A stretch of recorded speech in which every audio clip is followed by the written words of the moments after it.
ride on the Steelers Afternoon Drive with our co-hosts Alan Saunders and Zachary Smith.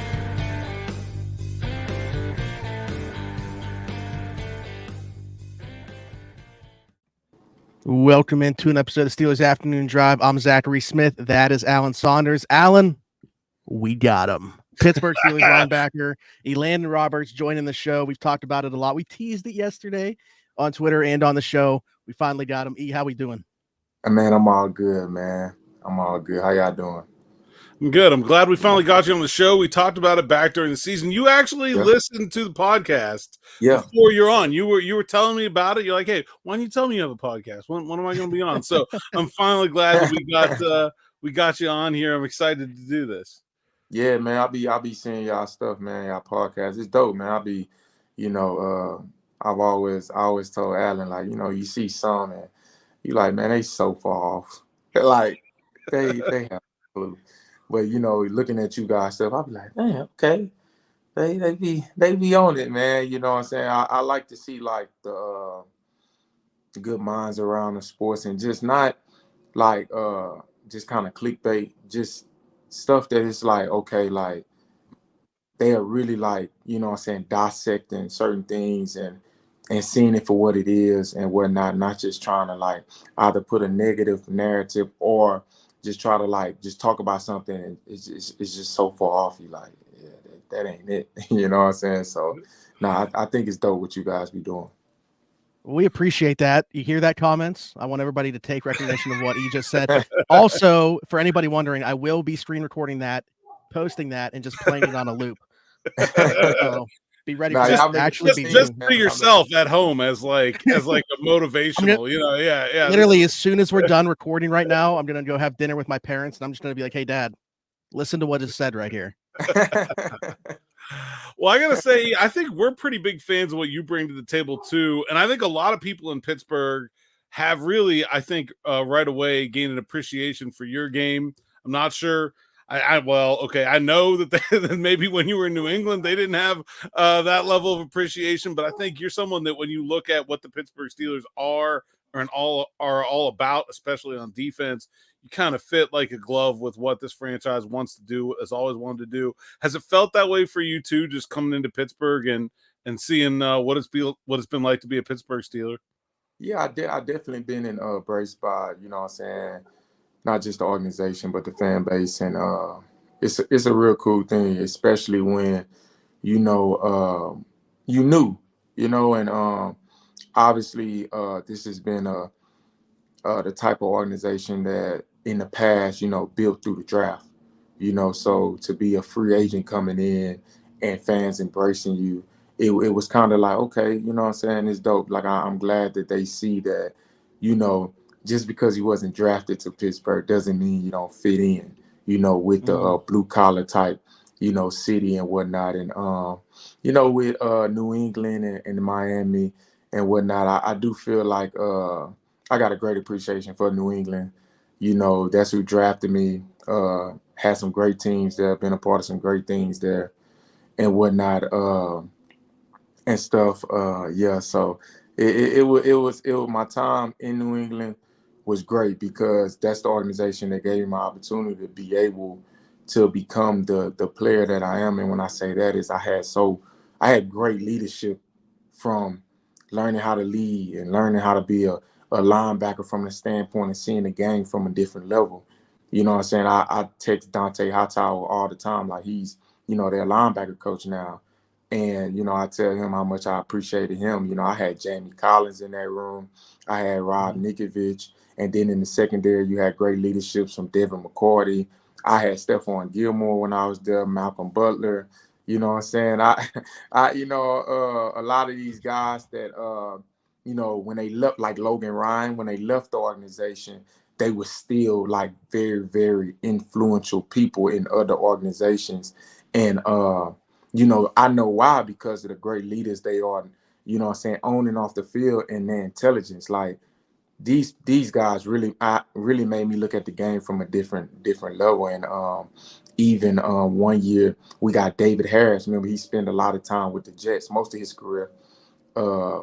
52 for the Jets. And when he came over, man, I just sponged off him too. So I had just great older veteran leadership that, I appreciate, that I would have never had if it wasn't for New England and stuff like that. So New England was a good time. And then, following Brian Flores to Miami was a great thing, because then I got to be able to run my own defense and display my intelligence and my leadership with being able to,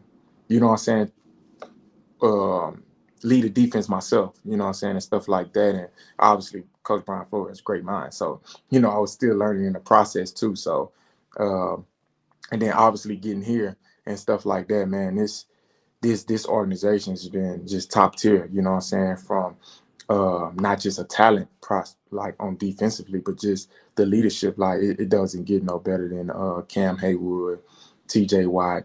I know I'm older than Mika, but he carried himself like an older guy in the room and stuff like that. And then just around the facility, the role players that embrace their role and stuff like that, and go hard as they can for it. So it's been a great 8, going on 9 years for me, just from a standpoint. I've been in some great situations, to be able to be the best football player I can be.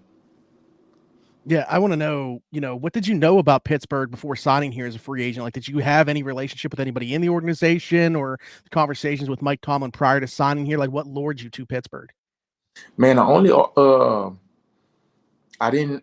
I know anybody? No, I didn't know anyone.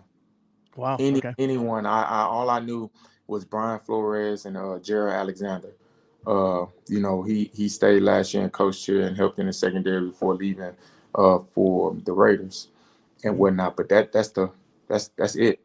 So I was walking in and kind of just learning everybody new. It's kind of weird when you're doing that, because see, when I left from New England and going to Miami, it was because I knew everybody, because they left with Brian Flores from New England. So I was seeing familiar face. I was comfortable. With coming to Pittsburgh, it was kind of like, you kind of just feeling it out, learning your teammates. It felt like I was a rookie again, like learning people in the building and stuff. Like, I feel like that's very important too, like, because how you expect to go to war with somebody and you don't even know them from off the field standpoint. Like, you don't know how many kids I got. You don't know nothing about me. You just know I'm your teammate. I'm next to you. Like, that ain't how you build a just a group, like a group of guys, just to, clash. Because just thinking of marriage, it's two people. In on the football field, it's 11 of us, and you basically in a marriage because you need to be on the same page at all times. You know what I'm saying? So, but that's the things I love the most about football, man.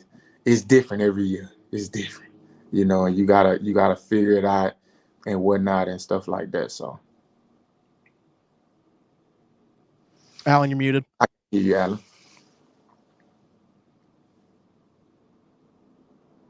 There's one more thing I want to ask you about your past. You were in New England, obviously, for a long time. Played with Tom Brady and for Bill Belichick, and I think we all in the football world watched that the roast the other day. I want to know if you saw it, what you thought of it. And I know I've heard from a lot of people that have played for him that Bill Belichick is actually hilarious. And I thought it was really cool that he finally showed the rest of the world that part of his personality on that roast. What did you think of it, and what did you take away from seeing that? Oh, it was hilarious. Like, I was telling my wife, I ain't never just sat there, because at first I'm like, dang, 3 hours. Like, man, I'm gonna just skip through this, and I'm gonna just trying to.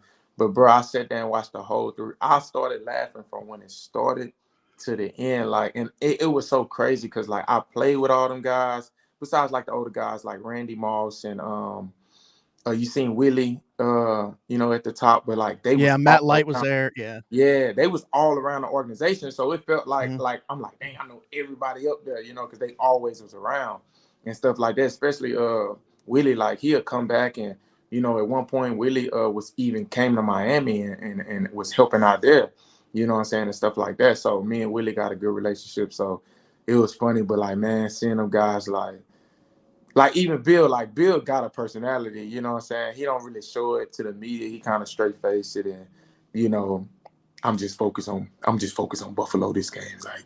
Like, You know, he'll be just coming off the Jets, and something that happened, he'd be like, you know, I'm just moving on to Miami this week. Like, you know, he ain't gonna give you nothing, but he do got the meetings used to be a little funny, and then like I was laughing because like Rob is Rob, like that's exact. Like Bill will be getting on Rob about something in meeting, and it just end up being funny. Like it just, you know, and it was crazy, man, and but guys took you for who you was and whatnot. And if it was anybody I could see doing that, it was Tom. Like doing a roast on himself, like it was Tom, because man, a lot of people think like Tom just a uptight guy that's just, you know, but he really not. Like, I mean, you know, he eat the right way, and you know, he got a lot of, you know, and then Alex, like when Alex is in the crowd, it was so funny because like Alex used to be in the building, so like they making jokes, and it's just funny to me because you know, you got a familiarity with them people, like you know them, you know, so it's kind of like, man, that's crazy.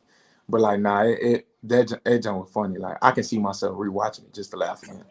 Like that jump. Did anything in there surprise you that was said? Like, oh, I can't believe he said that, or because there was some stuff that I was like, it was wow, a lot. like, Then I'm like, whoa, like, you know, it was a lot. That it's like, you know, we sit here and talk about it.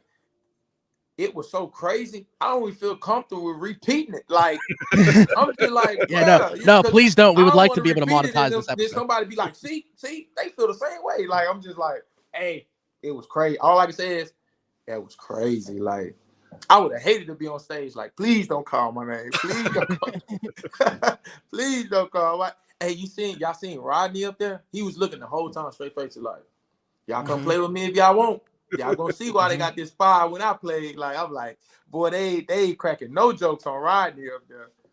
Nope. I feel like that was the closest thing you're gonna get to like an NFL locker room on TV in terms of like guys roast one another all day long in there. Like that's what it's all about. Like that's what you're doing with your teammates, right? Bro, all day. It's so funny because like even Grunk, for example, he was like, yeah, I think I'm just a dumb piece of shit.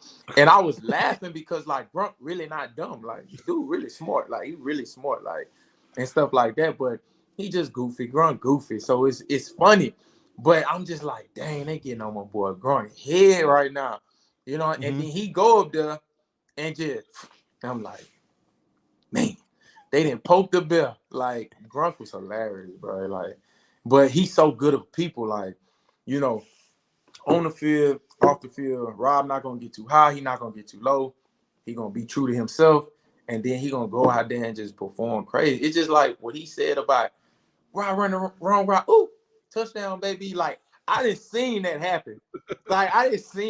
So it's kind of like he ain't lying though. Like it'll be funny, man. But it's crazy, man. Seeing like first ballot Hall of Famers up there just going at each other, it's hilarious. Like, and don't get me started on Edelman. We can go all day. Like, bruh, Jews are walking in a building. Oh my God, he's just like he is off the field. Like nobody going. Yeah, he was on Pat McAfee's show for like an hour yesterday, making like on there, just talking with him, and he's just sitting there with a dip in, spitting while he's making his appearance on there. I'm like, this is like we'll be in mean tea over there. And then like let Bill be like getting on him for something. Because one thing that is true, Bill didn't care who you was. You was gonna get treated like everybody. So he'll be getting on Juju. I can't believe this shit. Like da, da, da, da, da. And then he pissed in practice and stuff, and he pressing hard. And then he'll like the next in the game, he probably score or do something like real. He's like, yeah, fuck you, Bill. Like da da da da da. Like, you know what I'm saying? But like that was their relationship. So like it wasn't like they was like, oh, I don't fuck with Bill. It was more so like, you know, it just they personalities, like everybody was different.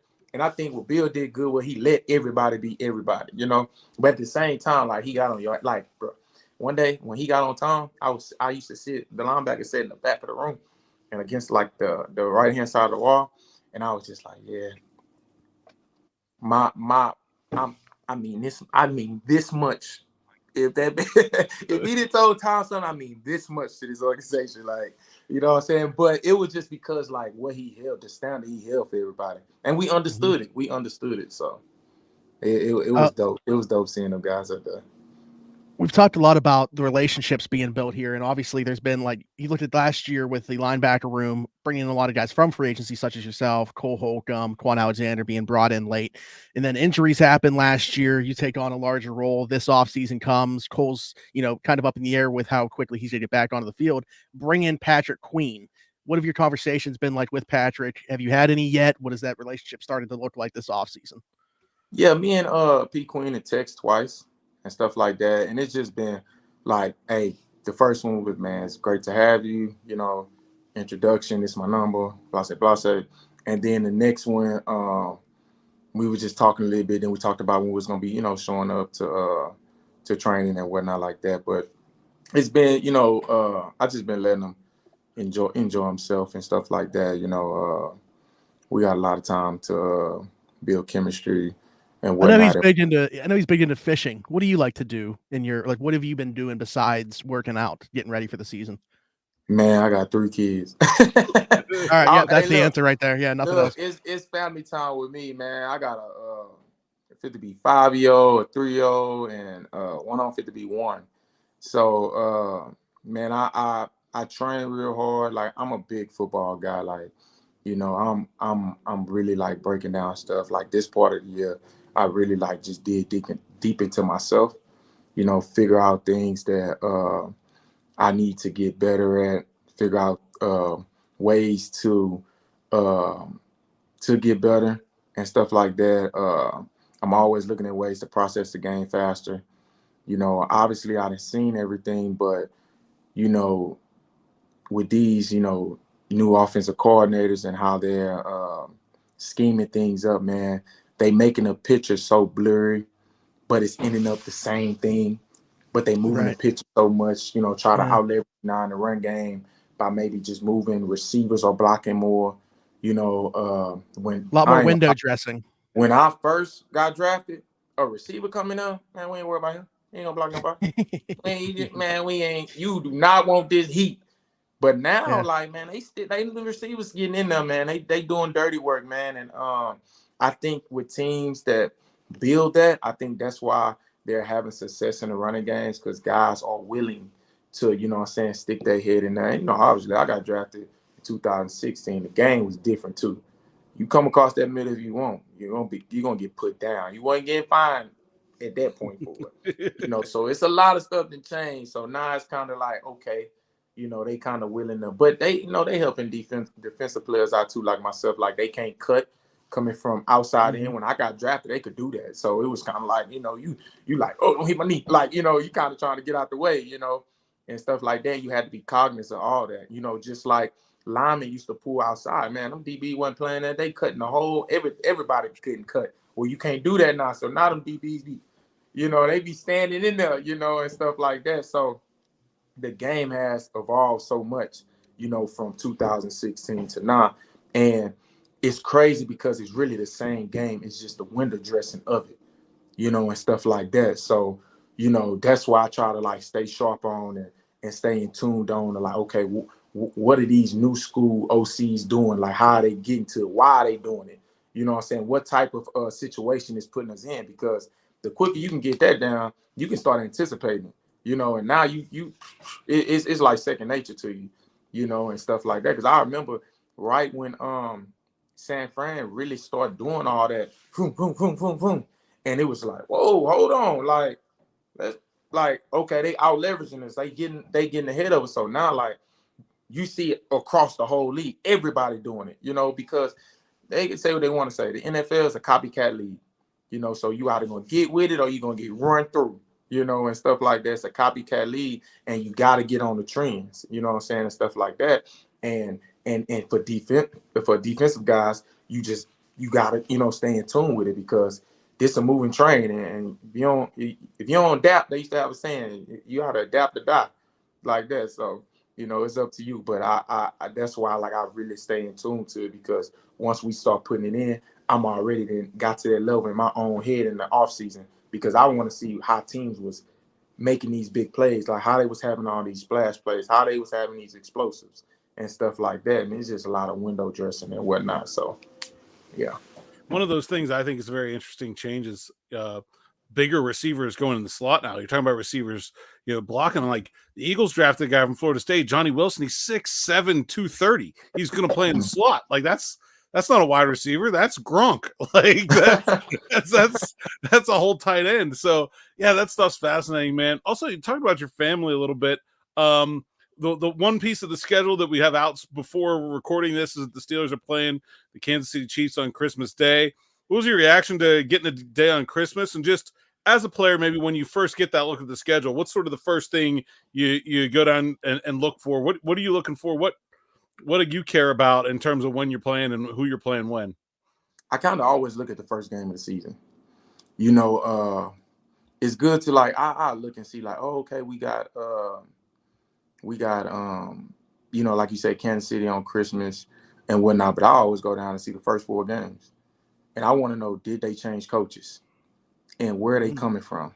Like that's all my mindset on the first 4 games, because after the first 4 games of the season, okay, now I know that team identity on offense, so I know what they are. But the first 4 weeks, if that OC changed or that head coach changed, or they got everything new in the organization, I'm going back where you come from. I want to know your history. I want to know where you started at in the league. I want to know everything, because it's going to be a big unknown, and now it's going to be just, like when I say touchy, like you ain't going to be able to anticipate like just that quick, not all the time. You're just not going to be able to anticipate, and you might have OCs that they came from this tree, but at the same time, because, oh man, who was that? I forgot that OC. He was an Andy Reid guy, but he was running a lot of Shanahan stuff. And I was like, man, like he ain't even come. But then when you look deep into it, he started off under Shanahan as an intern, and then he went with Andy. So it was just like, oh, okay, it makes sense and stuff like that. So like that's the questions I try to ask, because I just want to be ahead, of the curve. Like I hate going into games and stuff surprise me. Like I hate that, and stuff like that. So yeah.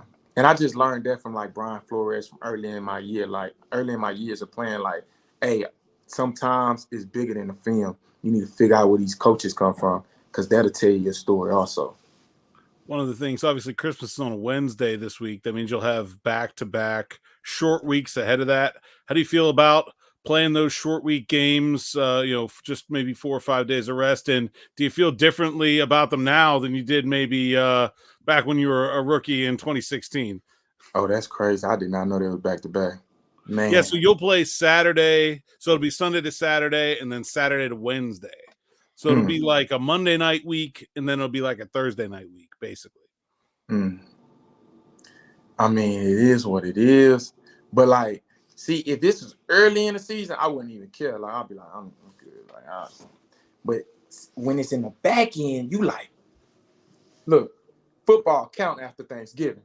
A lot of things can change after Thanksgiving. So I'm just like it's no time for error. You just got to go with it, because them games count. So, like, when you got, like, the stuff when it's like that, I'm thinking, like, dang, that's at the end of the season. Like, these big games, it's going to matter. Like we can't even be thinking about it, man. We don't have 4 days for Pat. It is what it is. It is what it is. And that be a little things that going through my mind. Like, it's not that it's back-to-back games. It's where it's placed at, and it being at the end of the year and whatnot. In December, football is huge. That's when you doing your playoff brackets and all that. Every game matter and stuff, and so I mean you got to roll with the punches. But sometimes you be like, man, I wish that was at the beginning of the year, not the end of the year. Absolutely. You talked about other teams making offensive coordinator changes. Your team made an offensive coordinator change with Arthur Smith coming in. And Landon, I don't know if people realize this. I've posted the clip a few times, but you've scored a touchdown. You played fullback before.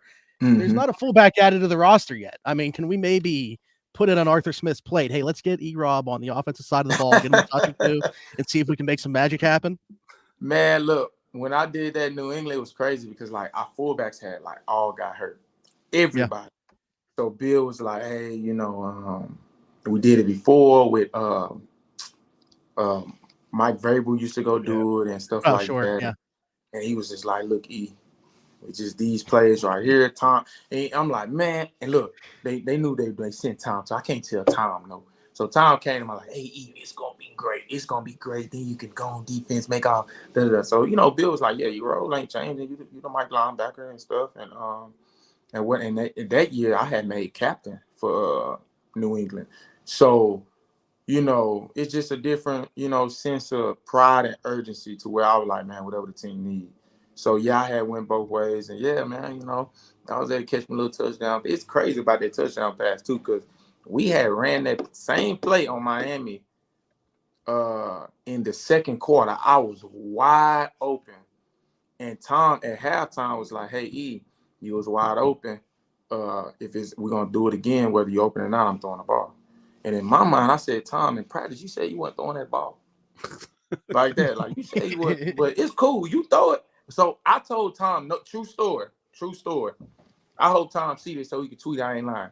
True story. I mean, if Tom sees it, that's going to be wild, but yeah. In practice, I told Tom, you throw that ball to me, I promise I'm scoring. So, everybody laughed. I'm like, all right, I'm going to score. I promise you I'm scoring. And when he threw it, I must have turned. I'm like, oh, crib, I'm cribbing it. And I went and it was just funny because, like, me and Tom, and then we lost, but I had told Tom, like, man, I told you I was going to crib it.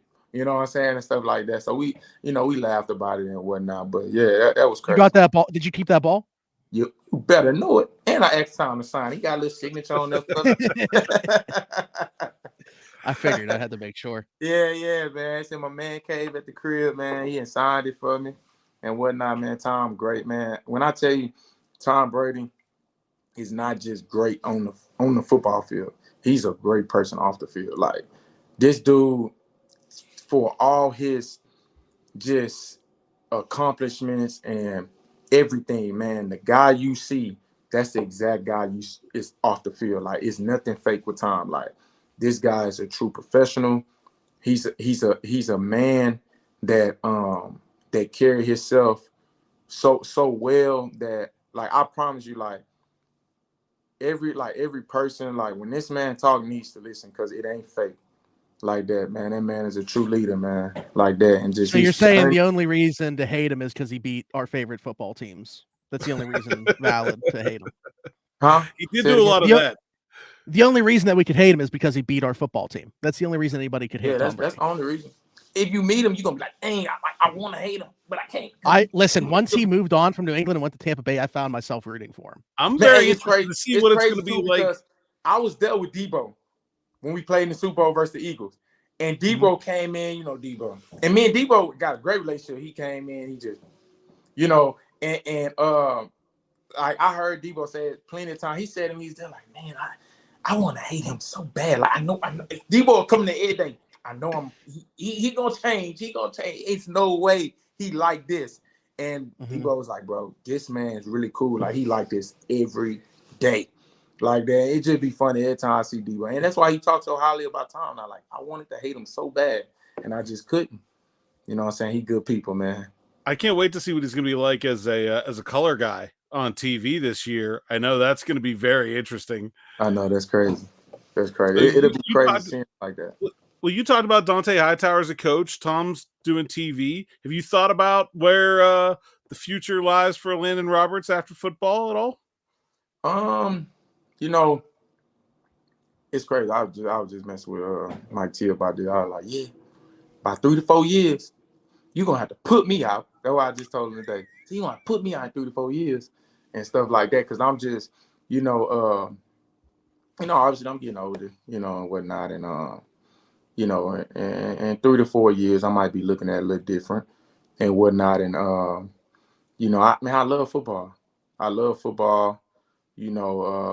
do think I probably take like a year off, to try to figure out if coaching is what I want to do. From that standpoint, I think sometimes it's good to get away from it to know if this is what you really want, because it's funny because I used to always tell Hightower, like, bro, you're going to be a coach. You're going to be a coach. Like, Flo used to walk in the room and be like, man, I keep telling you, you're going to be a coach. And High used to be like, man, I'm not being no coach. When I retire, y'all will never see me again. Like, for real. He'll be like, y'all never going to see me again. Da-da-da. And I'm like, man, this is crazy. So when I seen the reports like that, I texted him like, congratulations. But I knew it. Like, that man, this dude gonna be great, man. Like, he's so smart. Like, people be like, oh, Hightower don't move as fast, da da da. And I'm like, well, he making every play because he knew every. Like, his mind was crazy. Like, it was crazy, man. And that's why I tell you, like, I was around some great veteran players to where, like, I tell them all the time, like, man, I appreciate you so much, bro, because he raised my intelligence level to a whole different point. Like, this man made me look at the game different. Like, bro, your athleticism, how you hit, all that's small. You need to have this. You got to be able to see it before it happens, you know, and like just seeing how he operated with it and whatnot, it was like, okay.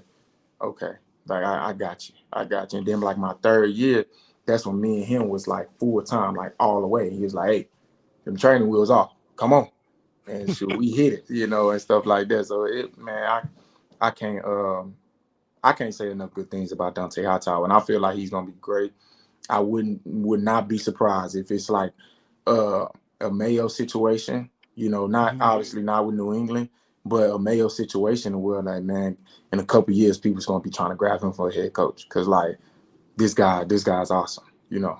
Like, you got the other part of that relationship going on now. They just drafted a rookie inside linebacker in Peyton Wilson. Have you got to meet him yet? And what's it like going through that relationship now as the older guy trying to bring younger guys along? Man, it's crazy because so I met Peyton this week, you know what I'm saying, and whatnot when I got back in town. Great kid, man. Great kid. You could tell that, you know, he loved ball and whatnot. Lockers right next to each other, so y'all know where the lockers at and whatnot. And you know, sometimes like when I sit back and think, I'm like, man, like I'm going into year 9 because it went by so fast. So when I look at them and when I do, like, every year I see the rookies, I'll be like, I remember that. Like, I know that, you know, that anticipation of like, what's next? Okay. Then you finally get your routine going. Then OTAs hit. Then you like, oh, then you minicap hit. Then you like, okay, I'm getting a groove. And then training camp hit. And that's a whole different, you know, so like seeing them kind of learn from a standpoint of like, okay, how things kind of go in the NFL. You know, I just told them like, look, every day gonna be, you know, a little different from me. If you need me, you know, we good. Like, you know, we locked in. You know, you're a part of this group. You know, everybody going, you know what I'm saying, be accountable for everybody. Everybody gonna have your back, man. You need anything, just ask me and whatnot. Same with, you know, him and Cole, you know, we'd all then reached out and stuff like that because at the end of the day, man, we got one goal, and that's to win the Super Bowl, period. You know, so whatever we need to do, you know what I'm saying, from a not just a linebacker standpoint, but a whole defense, you know, to, you know, our organization. Like, we're going to do what we need to do, you know what I'm saying, to reach the ultimate goal, and that's to win the Super Bowl. What you've done with New England. So the last thing that I have, I don't know if Alan has more, was, you know, you've obviously been on Super Bowl winning teams. How much of the vibe do you feel in Pittsburgh? Like, do you feel like this team is close to being able to reach that same goal that you've already accomplished twice? Like, it's not that I'm trying to, like, not say that we are, but at the same time, sometimes like you looking so far ahead that you need to control what's now, you know. And I just feel like personally, if we continue to just take them steps in each day, we getting better. Each day we keep bringing the team in closer. You know what I'm saying? We understand each other. You know, we just diving in, working hard, and just grinding. Because right now this is team. The team learning each other. You grinding all that. I know a lot of people say, "Oh, that don't start to training camp." But with this type of organization, like, everybody's here. You know, that's what you already got. The foundation is already laid. That's a great thing about organizations like Pittsburgh Steelers. Like, your foundation already laid. You're not laying a new foundation and stuff like that. So people already know the expectations and whatnot. So, you know, that's already out the door. So right now we just learning our teammates, learning things about each other, working hard together and stuff like that. Now when it comes to putting the team together, that's when training camp. That's for training camp. Like that, like I used to have a saying, you ain't gonna see Elandon Roberts in OTAs. You're not gonna see me. Like, you gonna see me, but you ain't gonna see me. Like, when them pads come on, that's, you know. No, I remember that, man. You know, I remember last year I was telling some people, they're like, what's the new linebacker? I'm like, oh, you're gonna see. You're gonna see. And that was right around, we started this podcast right around training camp that first last week year. of training camp was when we started this podcast. Oh, for real? Yeah. You were making an impact. Let's just say that. Yeah, and I just love that part of the game. And it's not because of, it's just, you know, hits that it's like, oh man, he's trying to take a guy. No, it's like when I was coming up, man, I'm watching the Sean Taylors, I'm watching Ray Lewis, I'm watching the Rodney Harris like impact the game. Like, I'm like, man, this is crazy to me. Like they putting fear, like, you just think about you putting fear in another man's heart for a certain amount of time and not getting in trouble for it. It can't be this. This a gift like that. So I'm just like, okay, you know, but my teammates, they like, and people across the league now, because they kind of know me, they like, man, that's just him. Like, he's not trying to hurt you. He don't mean no harm, but he coming with it. It was your fault that you did not prepare yourself, because he coming and he ain't playing. But that's just, I just want my team to know, like, man, look, when we in them trenches, like, they ain't running the ball. They gonna have to do something else. We gonna have to come up with something. But that's just my mindset. Like that, man, I'm telling you, if a team run for a lot of yards, it'd be like really a dark week for me. I'd be so mad. I don't be really, like, I'll be talking, but like in the back of my mind, I really be hot. Like, cause I just hate it, you know, and stuff like that, because I feel like, you know, from a team perspective, man, when you can run the ball and when you can stop the run, that's huge. That is huge, man. That's taking a man will. When a man is just running the ball on you and you ain't got no answer, that is a bad feeling. And when a man is just punching you in the mouth every single time you run the ball, and you can take a man out his whole game plan, that's putting your will on somebody, you know. And that's how I was just brought up with football, you know, and stuff like that. And that's why I take so much pride in it and whatnot. So, but I do like OTAs and mini camp and all that, because this the time that I learn my teammates. I get around the rookies that come in. I embrace them. We learn each other. So like when I'm in with somebody, I'm already knowing what you're thinking when something happened. And I'm already anticipating, oh, he fit to do this, I'm fit to do that. And now he's learning me as well, you know, and stuff like that. So I feel like this time of year it's a great time for your team to like build and understand each other. Absolutely. Alan, anything else? That's it, man. Thanks, E. Really appreciate you coming on. I'm glad we finally got to have this happen. Good to catch up with you again at OTAs next week. I can't believe the offseason is just going by so fast. We're going to be back in the locker room next week. But thank you so much for coming on. Appreciate you. Oh, no doubt. Landon, I was waiting till you were on here. I wanted to do this live while you were on here. Can you see my screen by chance right now? Okay, yeah, okay, I see it. There's a 50 there. I see. Yeah. Are you making a purchase over there? Place order. I just got your jersey. All right. Hey, look, Zach, you need me to sign it? I got you. I got you. All right, well then I might get two, because I want to be able to wear one as well to the game. You know, I don't know if I talked about it enough on this podcast, but I do have season tickets. So I'll be at every game. So I want to be able to wear it at the game as well. So I might have to order two. That way you can sign one. There it is. I think we have a good thing going on this podcast. I think Smitty brings that fan perspective, and obviously I got the media perspective. But it's so much better when we get players in too, because we really bring the whole thing together. So we really appreciate you coming on. I'll have to get some of the rest of the guys out during OTAs. I'll be recruiting. So we'll see we get some more folks on here. But thank you so much for joining us, and make sure everybody checks out all the content SteelersNow.com. You can follow E on social media at eRoberts 52. And I'm Saunders _PGH. There we go. Like, subscribe, hit that notification bell here. Also, leave us a 5-star review if you're listening somewhere else. Apple, Spotify, wherever you find your podcast, you can find us there. You can find me everywhere. Zachary Smith PGH on all social media. Again, huge shout out to Elandon Roberts for joining the show. We will see you guys tomorrow. But until then, thanks for jumping in. Take another ride on the Steelers Afternoon Drive.